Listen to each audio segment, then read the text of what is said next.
के लोगों को जिस बात का इंतजार था, आखिर भारत की सेना ने उस बात को अंजाम दे ही दिया। जी हां, पाकिस्तान के उन तमाम ठिकानों पर भारतीय सेना ने बम बरसाए और आतंक के ठिकानों को सफाया कर दिया। और इस हमले के बाद एक बड़ी बात असदुद्दीन ओवैसी ने कही है। असदुद्दीन ओवैसी ने ट्वीट करते हुए लिखा कि मैं हमारी रक्षा सेनाओं के द्वारा पाकिस्तान में आतंकवादी ठिकानों पर किए गए लक्षित हमलों का स्वागत करता हूं।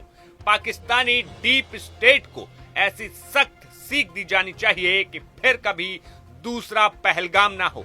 पाकिस्तान के आतंकी ढांचे को पूरे तरीके से नष्ट कर देना चाहिए। जय हिंद। ये बात कही है AIMIM चीफ असदुद्दीन ओवैसी ने। जी हां, आपको बता दें कि असदुद्दीन ओवैसी लगातार पाकिस्तान को निशाने पर लेकर पिछले कई दिनों से पुलवामा हमले की मुखालफत कर रहे थे। और यहां पर अब जब भारतीय सेना ने पाकिस्तान पर जवाबी कार्रवाई की है, तो इसके बाद सेना का मनोबल बढ़ाने वाली बात अब ओवैसी के द्वारा सामने आई है। लेकिन बड़ी बात ये भी जान लीजिए कि आखिर जब रात को 2 बजे भारतीय सेना के द्वारा ये ऑपरेशन सिंदूर किया गया, उसके बाद से अब तक क्या कुछ हो चुका है। तो वही सबसे बड़ी बात, अमेरिकी सुरक्षा सलाहकार ने कहा कि मैं भारत और पाकिस्तान की स्थिति पर बारीकी से नजर रख रहा हूं। लगातार श्रीनगर और पूरे कश्मीर में सेना के विमान गश्त कर रहे हैं।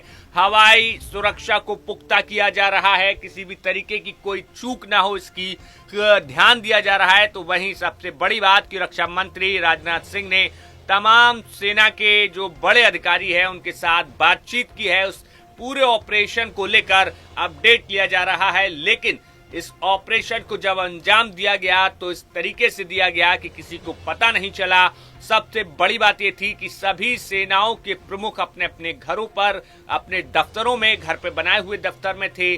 तब इस ऑपरेशन को अंजाम दिया गया। और जैसे ही ये ऑपरेशन हुआ, उसके बाद पाकिस्तान से तमाम वीडियो आई जिसमें दिख रहा है साफ कि किस तरीके से आतंकी ठिकानों को भारत ने नस्तानाबूद कर दिया है। Bureau report, news nation.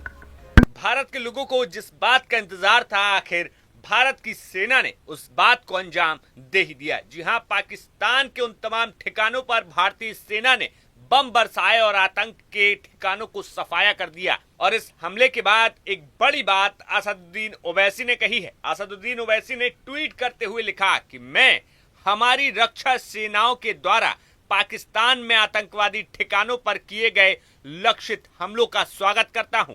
Pakistani deep state को ऐसी सख्त सीख दी जानी चाहिए कि फिर कभी दूसरा पहलगाम ना हो। न्यूज नेशन अब व्हाट्सएप पर खबरों के ताजा अपडेट के लिए न्यूज नेशन के इस QR कोड को स्कैन